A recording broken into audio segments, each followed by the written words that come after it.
பிரெண்ட்வுட்ஸ் நேயர்களுக்கு வணக்கம். யார் எனக்கு ஆதரவு கொடுப்பா, ஆதரவு கொடுங்கய்யா, ஆதரவு கொடுங்கய்யான்னு கட்சி வாசல் படிக்கட்டை ஏறி ஏறி இறங்கி டயர்டு போன விஜய் அவர்களுக்கு நான் வரேங்க அப்படின்னு சொல்லிட்டு சிபிஐ என்ன பண்ணிருக்கு, ஆதரவு தெரிவிச்சிருக்கு.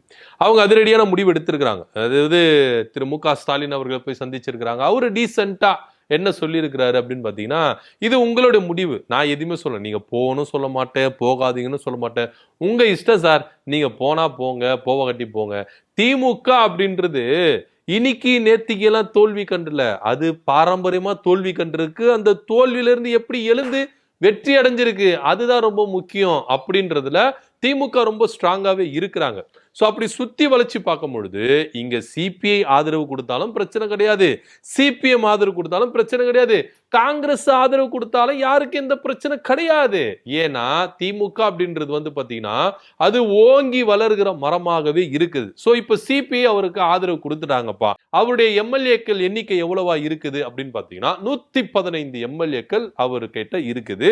சோ இன்னும் 3 எம்எல்ஏக்கள் தான். இந்த 3 எம்எல்ஏக்கள் விஜய்க்கு போயிட்டா அவர் தான் பெரும்பான்மை, 118 சீட் அவருக்கு இருக்குது, அவர் தான் ஆட்சி அமைக்கணும், அவர் தான் சிஎம் அப்படின்ற ஒரு ரேஞ்சுக்கு ரொம்ப பரபரப்பா பேசப்பட்டு இருக்கு. அடுத்தபடியா கூடவே சிபிஎம் போறாங்க. சிபிஐ போனா எப்படி, சிபிஎம் வாங்க அப்படின்னு சொல்லிட்டு அவங்கள வராங்க, விசிகாவும் உள்ள வருது அப்படின்ற ஒரு பரபரப்பு தான் ரொம்ப கிளியரா இருக்கு. இப்போ தாவேகா தலைவர் சிஎம் அப்படின்றதுல எந்த வித மாற்று கருத்து இல்லை. ஏன்னா சிபிஐ, சிபிஎம், விசிகா இவங்க எல்லாருமே என்ன பண்றாங்க, திமுகவுக்கு துரோகம் பண்ணிட்டு என்ன பண்றாங்க, இந்த பக்கம் வராங்க. இதுல விசிகாவுக்குன்னு ஒரு நல்ல பேர் இருந்துங்க. நீங்க சிபிஐ, சிபிஎம் கூட விட்டுருங்க.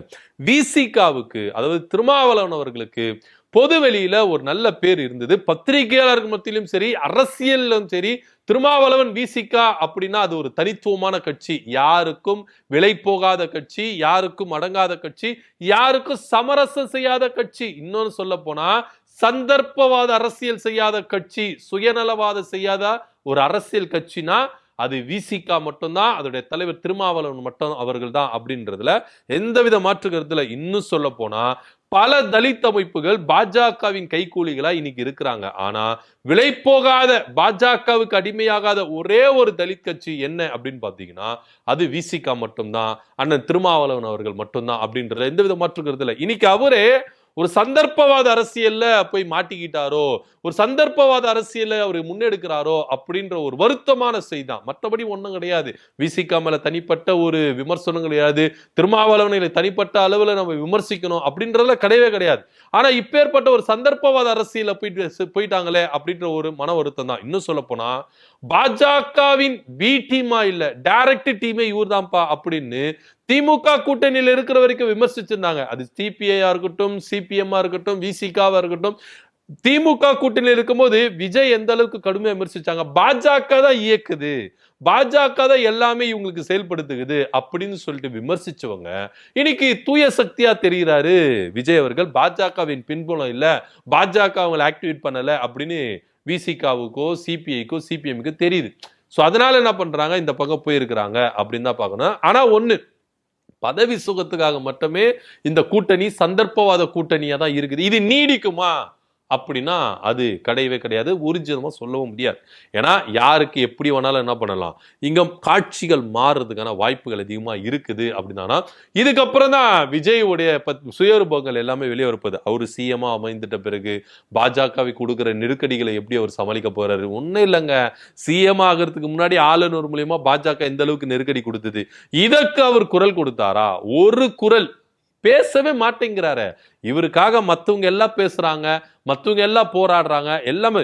இன்னும் சொல்ல போனா விசிகா தலைவர் திருமாவளவன் இருக்காரு பாத்தீங்களா, அவரு சொன்னாரு சட்டமன்றத்துக்குள்ள விசில் அடிக்காதீங்க, விசில் அடிக்கனா சினிமா தியேட்டருக்கு போங்க, சட்டமன்றத்துக்குள்ள உங்களுக்கு விசில் அடிக்கிறதுக்கு இல்ல, அப்படி இப்படி எல்லாம் பேசிட்டு விஜய் எப்படி விமர்சிச்சுட்டு இப்போ அவரு கூட போய் கூட்டணி சேர போறாருன்னா அது ஒரு பெரிய வருத்தமா தான் இருக்குது சிபிஐ, சிபிஎம் கூட. ஏன்னா இவங்களுக்கு இப்போ ஒண்ணுமே இல்லைங்க, இந்த கூட்டணி ஆரம்பத்திலே போயிருக்கலாம். நமக்கு உங்களுக்கு சிபிஐக்கு, சிபிஎம்க்கு, விசிகாவுக்கு அழைப்பு கொடுக்காம இருந்தாங்க தாவேகா, அப்பயே போய் சேர வேண்டியது தானே.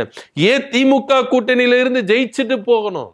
அந்த கூட்டணியில போயிட்டு நீங்க உங்களுக்கு எத்தனை சீட்டு கொடுத்தாங்களோ அத்தனை சீட்டு ஜெயிச்சிருக்கலாமே, ஏன் போகல? இப்ப போறவங்க ஏன் அப்ப போகல? கேள்வி வருதுல்ல, எல்லாருக்கும் கேள்வி கேட்கல. இப்படி ஒரு தோல்வி நிலைமையில இருந்துட்டு இப்போ எல்லா கட்சிகளும் என்ன, இப்ப காங்கிரஸ், சிபிஐ, சிபிஎம், விசிக எல்லாருமே இங்க வந்து என்ன பண்றாங்க, திமுக மேல பழிய போட்டுட்டு விட்டுட்டு போறீங்க. ஆனா திமுக ஜெயிச்சு வரும், ஜெயிச்சுலாம் வராம இருக்காது அப்படின்னு தான் எல்லாருடைய நம்பிக்கையாகவும் இருக்கு. ஸோ ஆக மொத்த இங்க விஜய் அவர்கள் சிஎம் ஆகிறார். இதை யாரும் தடுக்க முடியாது, தடுக்கவும் கூடாது அப்படின்னு தான் இங்க பார்க்க வேண்டியதா இருக்குது. அது ஆளுநர் நினைச்சாலும் முடியாது. இப்போ சிபிஐ வந்து நிபந்தனையற்ற ஆதரவு கொடுத்துருக்காங்க. இப்போ சிபிஐல வந்து பார்த்தீங்கன்னா ஒரு 2 எம்எல்ஏக்கள் இருக்காங்க, ஒருத்தருக்கு மினிஸ்டர் பதவி கொடுப்பாங்க. அதே போல சிபிஎம்க்கு ஒரு மினிஸ்டர் பதவி கொடுப்பாங்க.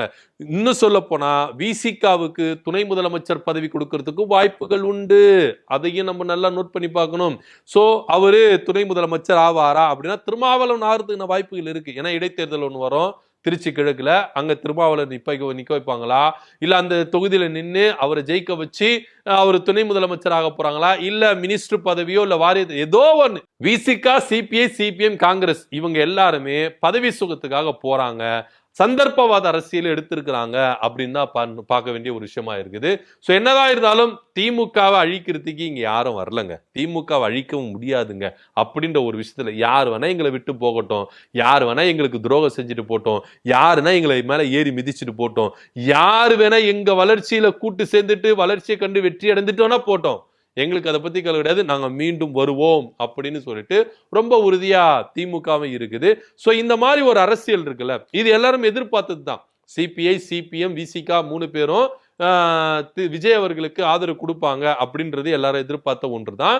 இது நடந்திருக்குது அப்படின்னு தான் பார்க்கணும். இதுல என்ன ஒரு விஷயம் அப்படின்னு பாத்தீங்கன்னா, திமுக கூட்டணியில இருந்துட்டு வெற்றி அடைஞ்சிட்டு அவங்களுடைய வெற்றி தான். இப்போ விசிகா வந்து மாநில கட்சி அந்தஸ்து இருக்குது, அது யாரால? 2 எம்பிகள் நீங்க எடுத்திருக்கீங்க, 4 எம்எல்ஏக்கள் எடுத்தீங்க. சோ இது யாரால? திமுக கூட கூட்டணி வச்சதுனாலதான். நீங்க தனித்து நின்று ஒன்னும் 2 எம்பிகள் வரல, 4 எம்எல்ஏக்கள் வரல, அது நீங்க பார்க்கணும். இப்ப கூட 8 தொகுதியில இவங்க நின்றாங்கல்ல, இந்த 2 தொகுதியில ஜெயிக்கிறதுக்கான காரணம் என்ன? அது திமுக தான். அதையும் நல்லா நோட் பண்ணி பார்க்கணும். இப்போ நீங்க ஆரம்பத்திலேயே இப்ப சொல்லலாம் 6 தோல்விக்கு யாருப்பா, திமுக தானே காரணம் அப்படின்னு நீங்க சொல்லலாம், கரெக்ட், அதுல எந்தவித மாற்று கருத்து இல்ல. ஆனா நீங்க அந்த 8 தொகுதியை திமுக கூட்டணிக்கு போறதுக்கு முன்னாடியே, தேர்தலுக்கு முன்னாடியே டிவிக்கு கூட கூட்டணி போயிருக்கலாம், ஏன் போகல? அவங்க 50 சீட்டு 60 சீட்டு கொடுக்குறேன்னாங்களா சார், துணை முதலமைச்சர் பதவி கொடுக்குறேன்னாங்களே, போக வேண்டியதானே, ஏன் போகல? ஏன்னா பயம், விஜய்க்கு ஓட்டு வராது அப்படின்ற ஒரு பயம். சோ திமுகவை நம்ம விட்டுடக்கூடாது, திமுகவை விட்டுட்டு விஜய் கூட போயிட்டா நம்மளுக்கு மாநில கட்சி அந்தஸ்து போயிருமோ அப்படின்ற ஒரு அச்சம் இங்க திருமாவளவனர்களுக்கோ இருந்தது. சோ இதனுடைய நீட்சியின் காரணமா தான் இப்போ என்ன பண்ணிட்டாங்க, விஜய்க்கு இவ்வளோ ஓட்டுகள் வந்திருக்கு, இவ்வளோ மக்கள் பிரதிநிதி இருக்குன்னா எம்பி எலெக்ஷன்லயும் நம்மளுக்கு கிடைக்கும், உள்ளாட்சி அமைப்புகளும் நம்மளுக்கு கிடைக்கும் அப்படின்ற ஒரு விஷயத்தை கால்குலேட் பண்ணி என்ன பண்றாங்க, இவங்க கூட்டணி போறாங்க. ஆனா இது எதிர்காலத்துக்கு ஒரு நல்ல விஷயமா அப்படின்னா அது ஒரு இந்த பெரிய கேள்விக்குறிதான். ஏன்னா விஜய் எப்படி அரசியல் செய்ய போறாரு, எப்படி ஆட்சி செய்ய போறாரு அப்படின்ற ஒரு விஷயம் இருக்குல்ல. ஓட்டு போட்ட மக்களை விஜய்க்கு எதிராக இருக்கிறதுக்கான வாய்ப்புகள் இருக்கு. ஏன்னா இப்பவே தாவேக்காவினுடைய அட்டகாசம்லாம் தாங்கவே முடியல. வாழால கேக்கு வெட்டுறது என்ன, குடிக்கிறது ஒரு எம்எல்ஏ குடிக்கிறது என்ன, பல விஷயங்கள் செஞ்சுட்டு வராங்க. பல குற்ற சம்பவங்கள் தாவேக்காவினர் நடத்திட்டு இருக்காங்க. சோ இது இன்னும் அதிகரிக்கிறதுக்கான வாய்ப்பு இருக்கு. நீங்க பெண்களுக்கு பாதுகாப்பு உரிமை கொடுக்குற, நீங்க எங்க போச்சு உங்க பெண்கள் பாதுகாப்பு உரிமை? அது மட்டும் சட்ட ஒழுங்கு பிரச்சனையை பாதுகாப்பு, நீங்க எங்க சட்டம் ஒழுங்கு இது எல்லாமே விஜய் மேல வைக்கப்படும் விமர்சனங்கள், வைக்கப்பட வேண்டிய விமர்சனங்கள் தான் இருக்குது. பொறுத்திருந்து பார்க்கலாம் என்னென்ன நடக்குதுன்னு சொல்லிட்டு. இப்போ விஜய் சிஎம் ஆகுறாரு, அது யாராலும் தடுக்க முடியாது அப்படின்ற விஷயம் தான். இதை பத்தியோட கருத்து என்ன அப்படின்னு கீழே கமெண்ட் பண்ணுங்க. நன்றி, வணக்கம்.